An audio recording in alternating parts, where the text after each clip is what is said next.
All right, here in the SFLC Podcast, my MMA news, the video production here is going to be top notch, let me say. But right now we're going to have a nice little fun segment, and this has got to be a first for both formats, where we're doing mani-pedis with Mike the Truth Jackson.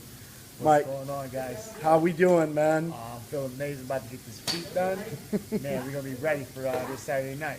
See, now if it wasn't so much on the concept of doing time management, I'd be doing manicure as well. We're not going to show you my fingertips, but you know that it's time, guys. But He said it, not me. no, it's all right, man. I know. But you can attest to this. It's like, look, man, you got to represent yourself. Yeah. It's important to get this stuff done. I don't care, male, female, whatever. Man, I've been getting my hands and feet done since I was a kid. I want to say probably since I was about 10 years old. And it's all about, personal grooming, upkeep, and just feeling good about yourself, man. When I get my hands done, when I get my feet done, you just almost feel like a different person. I come in and, sometimes I get a little ingrowns, and that part, that affects like just general walking and even training, and so I want to be comfortable and I want to, these are my weapons, man. I use them, so they have to be top notch and in shape, baby. Speaking of which, you're talking about top notch in shape. You're getting ready for fight week. Man, I've seen a lot of people, a lot of fighters. They're kind of stressed during fight week. Uh-huh. They're going through that final weight cut. Maybe they're getting that extra session in. They're stressed. Yeah. You seem as cool as a cucumber right now, man. And that's understandable. Look, this is a stressful environment, but as I've grown as not only a fighter but as a person, I've learned to manage stress very well. And look, I understand what's about to happen. I'm going into hostile territory here. I'm in Chicago. I'm in Phil Brooks' hometown. He's going to have not only, there may be a small amount of like MMA fans supporting him, but he's going to have a lot of wrestling fans come out. This is hostile territory, and I don't think people in general understand what they're getting themselves into. And again, different crowds are different, but the pro wrestling fans, man, these dudes are passionate. These are passionate fans. I think more so than MMA fans. And so, with that being said, I just who I am personally. I'm that's one of the things I'm feel is a gift is how to handle stress well. And at the end of the day, it's just he and I in that cage. The fans who are going to be, look, I'm going to be booed out of that building, out of the United Center. But they can't help him. They can't fight him. They can't tag in, So at the end of the day, it's he and I, and I'm the better man.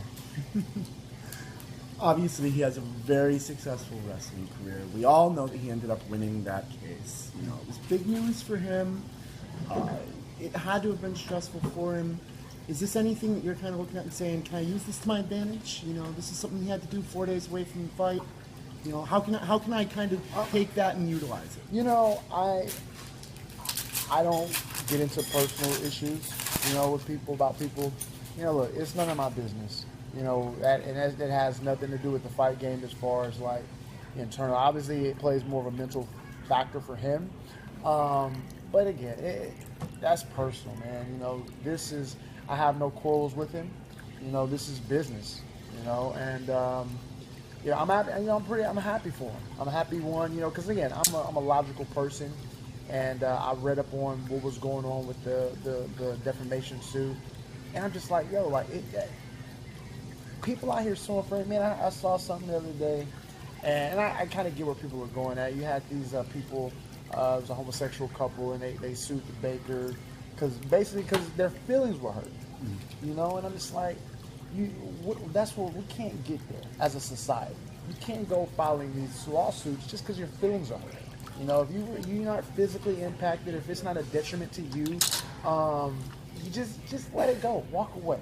And that's kind of what I felt this lawsuit was for him. I think the WWE doctor, whoever, he got his feelings hurt. Because I read the story and heard what was going on, and I was like, it was like, you doing this. It was a money grab. He was trying to get the millions out of Phil, and he was trying to, or Coca Cabana, whatever the guy's name, I don't know his name. Look, it was just frivolous, man. You know, so in that respect, I'm happy he won. You know, I'm happy he got that out of the way. That's the only win he's getting this week. So, thinking his head's cleared, your head's been cleared the whole time. Uh-huh. Obviously, you have a game plan. I'm not asking you to lay it out for me, but you know, Everybody knows I'm coming in. There's no secret. Like, as far as game plans go, I'm coming out to knock Phil out. You know, that's what I do. You know, and it's not. People look at it as like a disrespectful thing sometimes when I've said it. But look, man, we're in a fight game, and that's what I do when I box, when I kickbox. You know, I'm undefeated in those sports. All of my wins come via knockout. You know, and so there's no secret to what I'm able to do. You know, he's just gonna have to stop it one way or the other if he can. That's the trick. Just stop it. You know it's coming, but can you stop it? You know, so like I said, this Saturday, June 9th, his hometown, he's going to sleep. you've been quoted by saying that if you wanted to, you could get this done in the first round. You could get this done in the first minute. Yeah.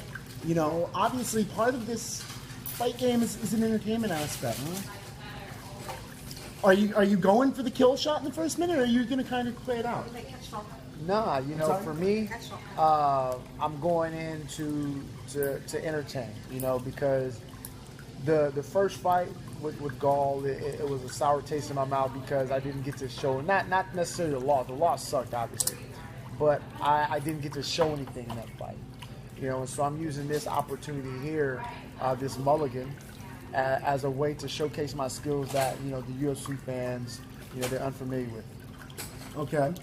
You know, you talked about the Mickey Gall fight. Is this kind of was this a no-brainer fight as far as UFC was concerned? You know, we have two guys, you know, who are coming in, and both of them have their losses to Mickey Gall, so we put them up against each other. Do you think that was the thought process behind it? It only made sense, you know. And you know, not to say that I would have got the fight regardless, you know. Like if I would have said nothing or done anything, not to say I feel I probably would have gotten it still, but I couldn't have taken that chance. You know, I felt once they said he was going to get another fight and another opportunity, I had to make my case, and I did just that. I promoted it, I marketed the fight, I cut promos, you know, all these little posts strategically on Instagram. I did all that, you know, to get the fight, and we're here, fight week.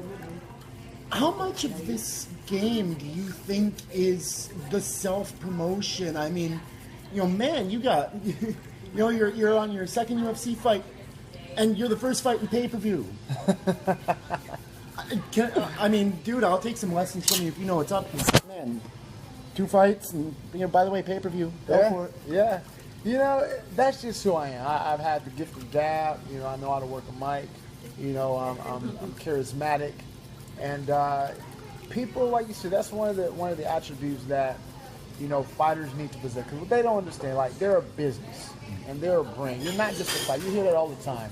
You hear people say, I'm a fighter and I just want to fight, which I understand. But you also have to understand is that people want to see you fight. They need that. You need to be a draw, and you have to be able to sell yourself one way, some way, you know. And again, for me, I'm a talker. I know how to speak well, and I know how to say the right things. And again, like you said, second UFC fight on the pay-per-view. So we know that you're cool on all of this, and we know that you've been training, and you've had a little bit more training than you did with Mickey Gall. The important question here is, how ticklish are you when you end up getting pedicures? No, I'm actually working on it. We worked on it. I feel good now. It took some time though. I was still up to like a year ago. I was still like, but now I'm pretty good now. Well, let's see. I know that you were talking. We had a little bit of fun, and you know, I got to get a shot of this really quickly. You've got your own color here in Chicago. You were happy with it. I found it for these. Let's get a picture of this. It's an iridescent right here. It's hard to really see. It's a mixture. You get the green, the purple, the silver, and it just fits me well. It's I don't know. It's an OPI color. They call it Peace, Love, and OPI, but I just call it Truce color. Truce color. Now, there's a backstory to this. It's not just that I like the color. There's a little bit to it. It is. So I saw the color. I am a fan of the movie Swordfish.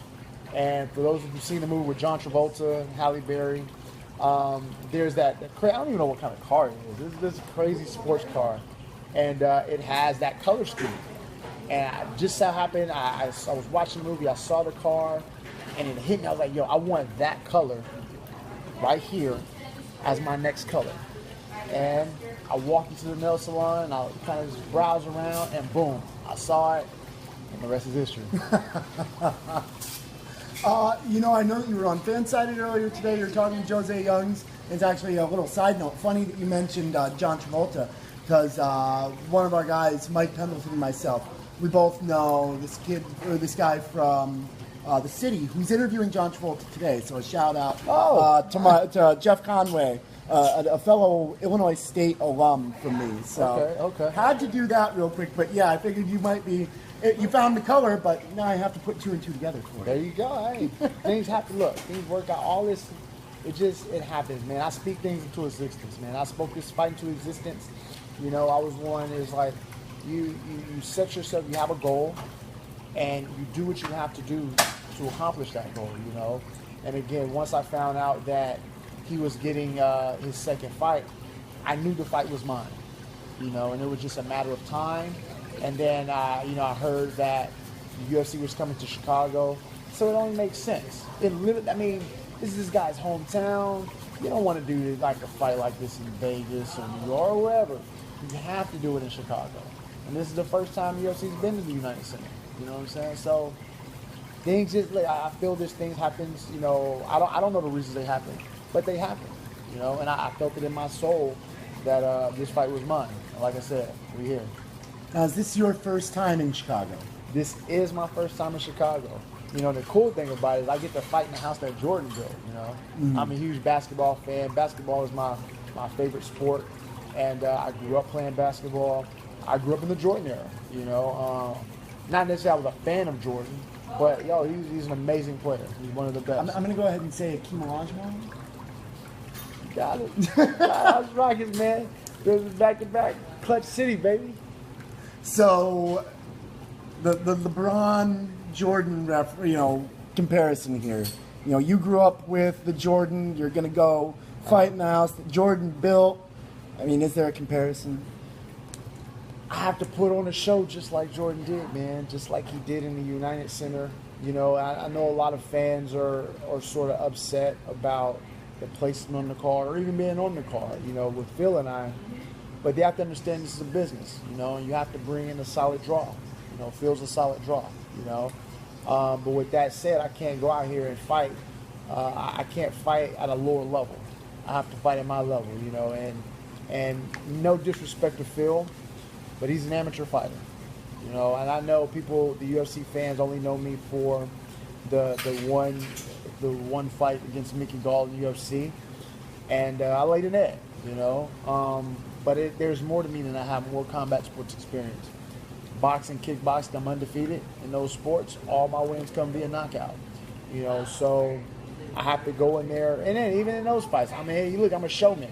You watch my kickbox, I'm a showman. I wish I'd still had my handlebar mustache. It would have only been right.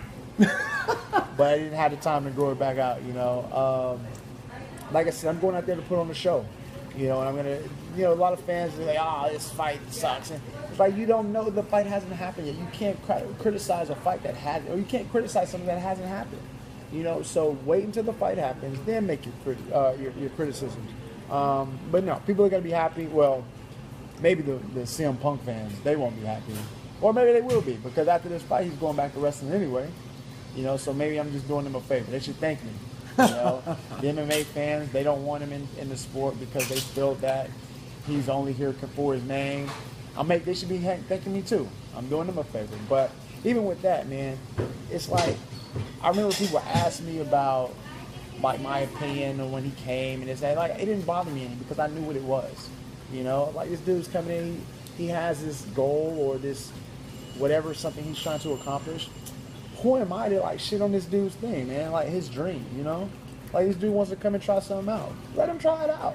He's gonna. And then the other thing is about this is the people on the card, especially on the pay-per-view card. He's doing them a benefit. There are gonna be so many more people watching this fight now because he's on the card. Think about it. Robert Whittaker. I'm a big fan of Robert Whittaker. But I'm a hardcore as far as MMA goes. I'm passionate. You know, I'm in this sport. I cover the sport. Think about the casual fan. He's a champion. Do you think do all these people really know who Robert Whittaker is? Or even Yoel Romero? Like, no. And it's not a knock on them. It's just what it is. You know, so now you have this crossover, and all these new eyes are going to be on the champ now. You know what I'm saying? So he's doing him a favor. And again, I don't know. I would assume, because I know the champs get the pay-per-view points, he's going to get a little bit of that too. He's going to get a little bit of extra cash flow. You know, so it's really a win-win for everybody involved here. Including yourself, because, you know, you were also talking earlier, like, you may not stick with, you know, fighting in the UFC. I know that you mentioned concept of Dana White bringing up Zuffa boxing. Right. You know, a fun little quote about Conor McGregor there that I'll let you touch on if you want to, but we don't have to if you don't need to. So, before we get into that question, most immediately after the fight, you're in Chicago for the first time. What are you looking at doing before you leave after this fight? I have to try again. People know me. I know I do the Truth Food Tour. You know, I'm in Chicago, so of course we got to go with the deep dish. You know, we got to go with the deep dish. And I wanted to have an after party. I don't do clubs and bars and all that. You know, I wanted to go to a pizza spot. For whatever reason, the pizza spot I reached out to, they wasn't about that life. So I was like, I'll take my money and my business elsewhere. So anybody have recommendations as far as the best Chicago pie, deep dish style or whatever Chicago, tweet me at Truth Jackson, hashtag Truth Food Tour, and we gonna get it popping. All right. Well, before we let you go, we're gonna, you know, get these manis. I'm gonna let you kind of showcase the pedicure. You know, after the fight, we're gonna see that high leg kick, and that's when we're gonna see that beautiful pedicure. No, we won't see that. I wouldn't lie to y'all and tell them I'm gonna throw a head kick, but you'll see the footwork. So when you see him moving around, check the feet, because I promise you, they'll be a beauty to behold. All right, that was, ladies and gentlemen, Mike the Truth Jackson. I always appreciate the time for you. I'm doing this. You're doing a little bit better than I am. You see me kind of cringing. That's why I have it all on you. I see. They go deep here. Anyway, thanks for tuning in. SFLC Podcast. We'll have more coming for you. UFC 225 Fight Week here. Be sure to check out mymmanews.com as well. You'll find all the articles on that uploaded later. Mike Pendleton, myself. I'm going to say goodbye on behalf of Mr. Jackson here, and we will catch you all later. Thanks for tuning in.